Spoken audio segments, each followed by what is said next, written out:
we're back, and we got a water right there. We're getting ready to get out of it. I'm going to try to hold this camera with one hand, and with the other hand try to shoot and film. So if it gets a little rocky, I do apologize for that. But we're going to do the best that we can with what we got. Okay, and I'm going to try to keep my fingers out of the way this time. I know on some of the videos, yeah, that's my finger over there. So, but okay. Yeah, well, you see that I am sitting up under the shade tree. I told you, you're going to need a shade tree. Because it's starting to warm up, and today is supposed to be up to like 92, I believe it is. So we're out here kind of in the morning, in the shade. You still have a nice cool breeze, and I can sit out here probably the rest of the day, you know, with a cold beverage, that's for sure. So let's get this turned around. Like I said, I'm gonna try to keep my fingers and stuff out of the way while I'm doing this, and y'all bear with me while I'm working with this camera. Let's go ahead and see if we can get one handled and one sprayed off, because it's one thing to tell somebody about, you know, how to do something, but I found out that when I'm watching all these videos and everything, I don't know if I have a short-term memory or what you call that, where it goes in one ear and comes out the other. I don't really pay a lot of attention to that, but when you give me an example on how to do something and you show me how it's done, it stays with me. And I really try to do that on my videos. So like I said, you know, y'all give me some comments on, okay, a better way of shooting a video. I don't have a lot of help right now doing this, and that's very understandable. My wife has a job. So it's very hard to do when you're working 40, 50 hours a week and then trying to get out here. You really just don't want to do all this. So I will say, if you're doing a garden and you have a job, that I found out is that don't make your garden big. Make it something that you can handle. Maybe start off with a raised bed, just one raised bed if you have a job, because jobs take a lot out of you. Believe me, I was at one job for 30 years. And for me to come home after putting in, you know, 50 hours, you know, a week, it was hard to come out and work in the garden and cut the grass and harvest. And, you know, that was a lot of work. But now that this is the only thing that I do, I can do a whole lot more. I can do a whole lot more now. So don't take on what you can't handle. You know how grandma them saying, because I got a whole bunch of old sayings, because like I said, I was raised by old school people.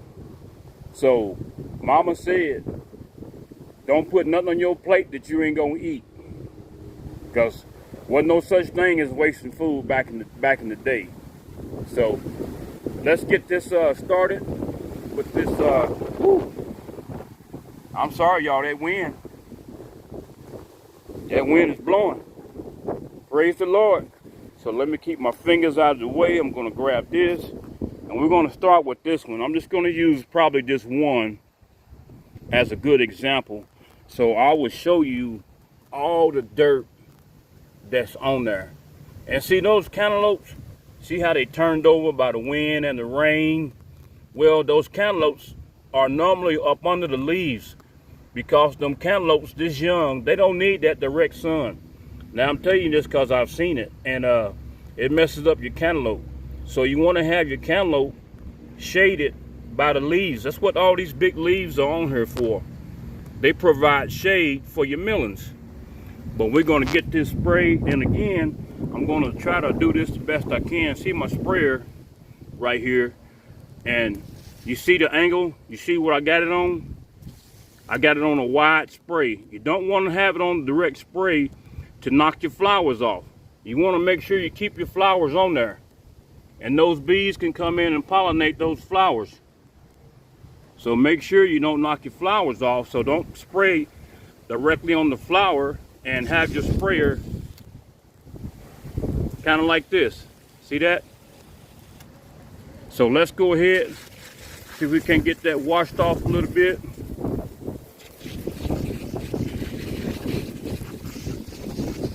Just trying to get some of that dirt off there.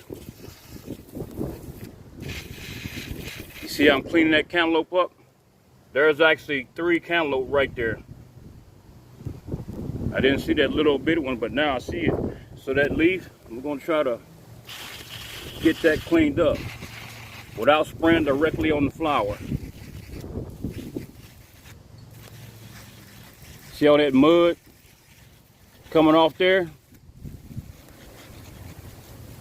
Getting that cleaned up.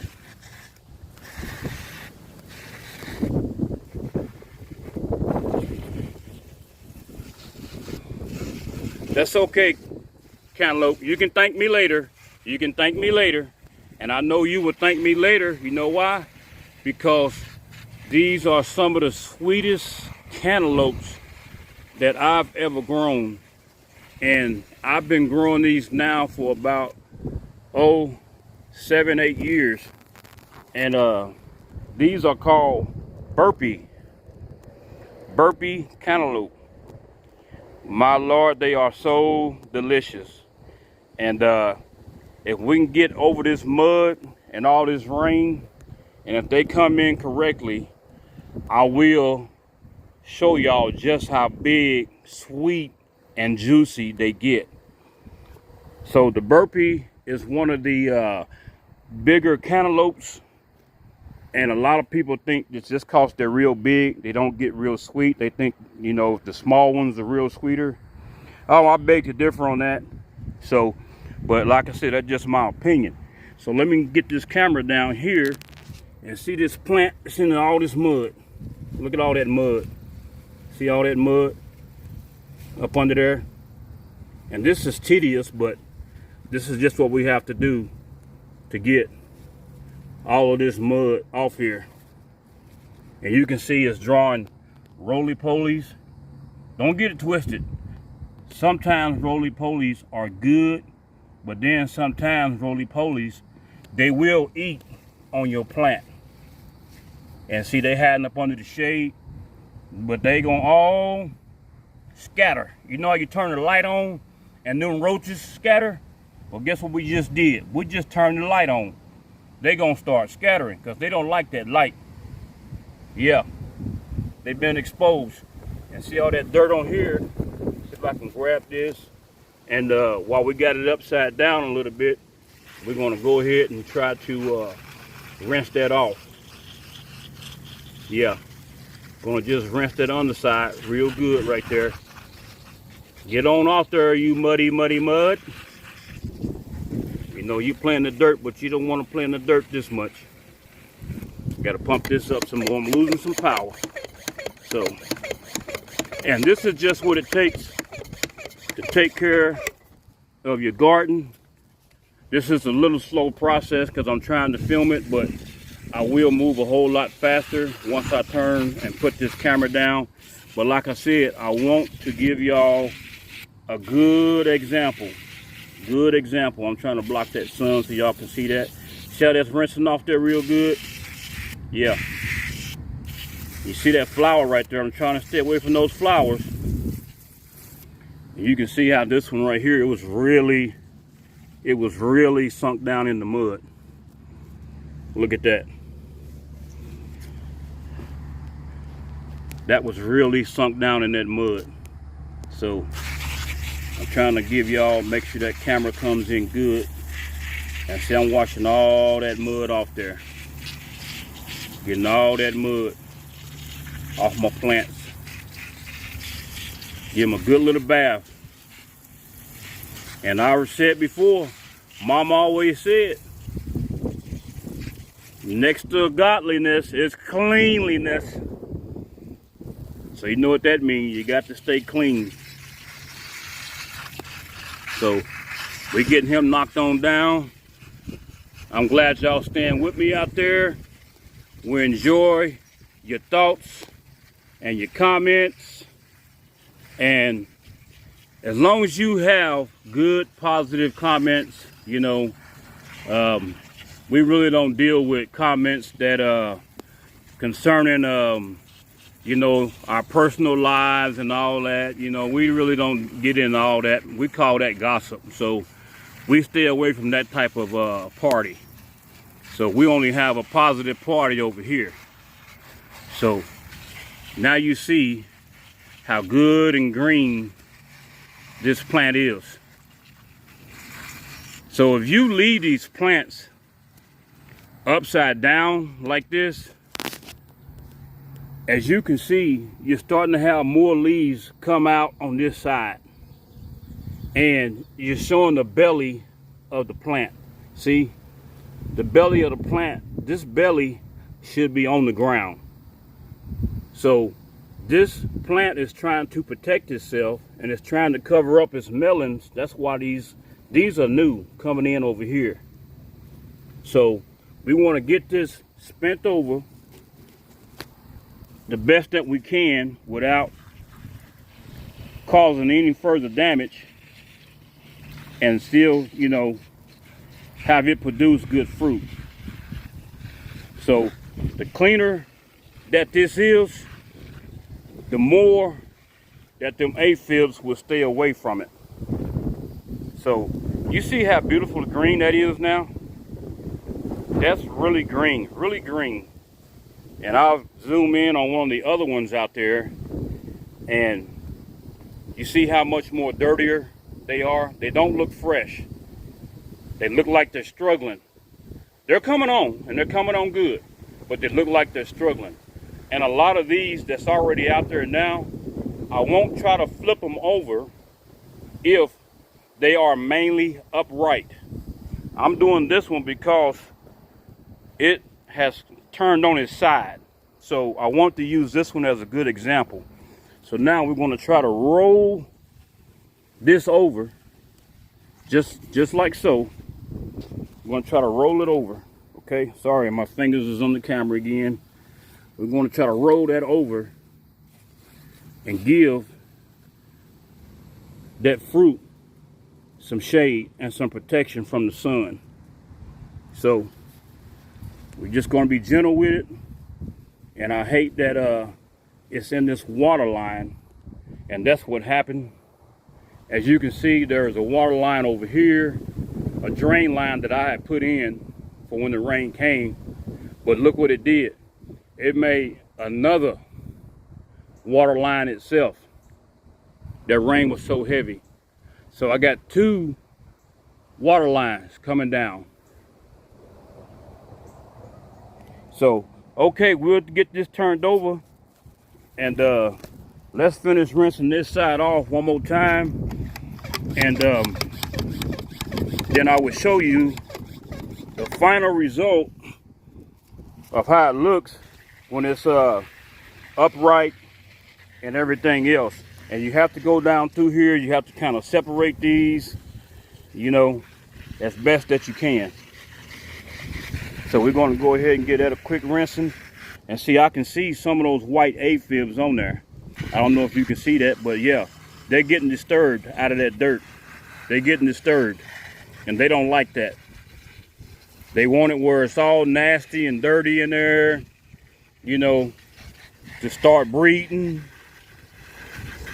So yeah, that's cleaning up real nice. I hope y'all can see how green that is. That's really nice and green now.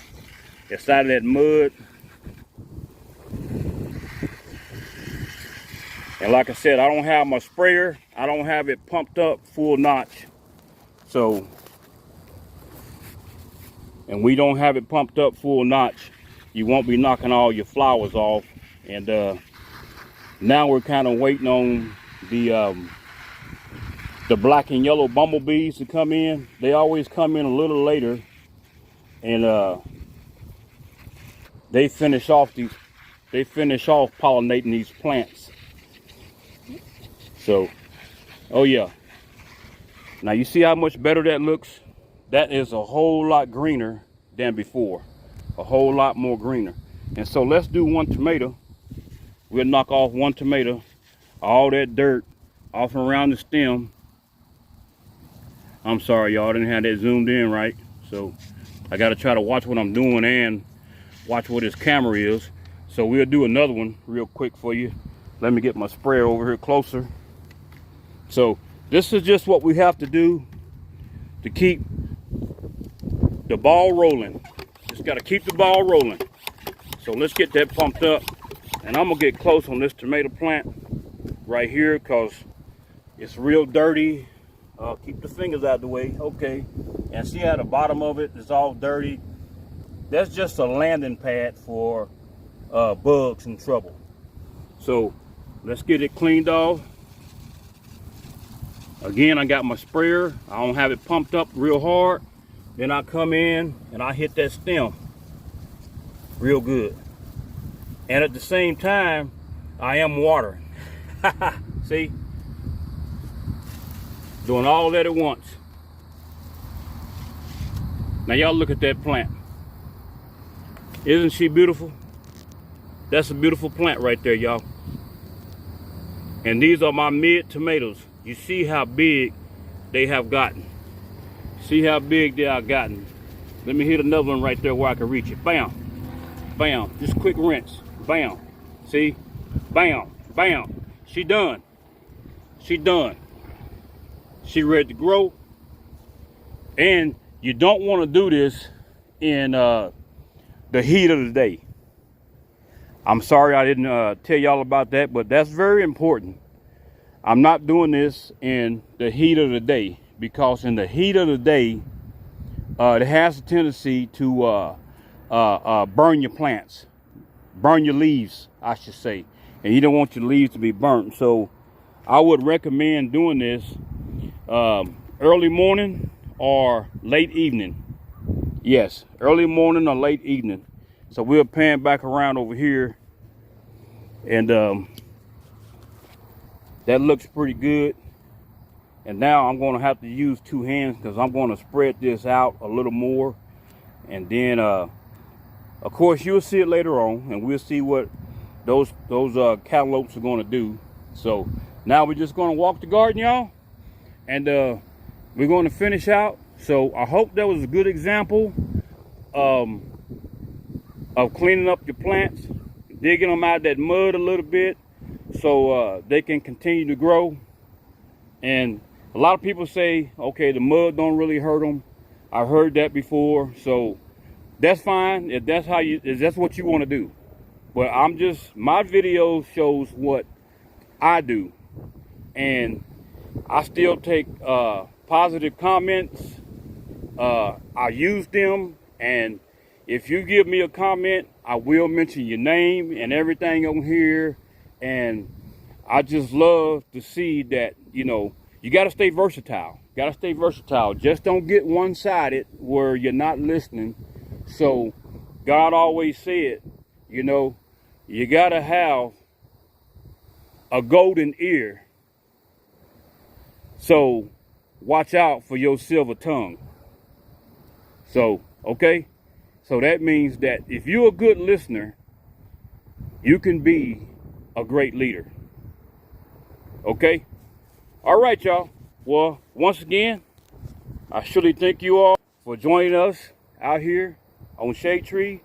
We got a good little sweat going. It's still like a beautiful morning out here. Thank you, Lord. Give you all the praise, all the glory. And y'all stay with us. Y'all continues to give us your prayers, your blessings. And as always, at Shade Tree and all you homesteaders out there, love, peace, and happiness.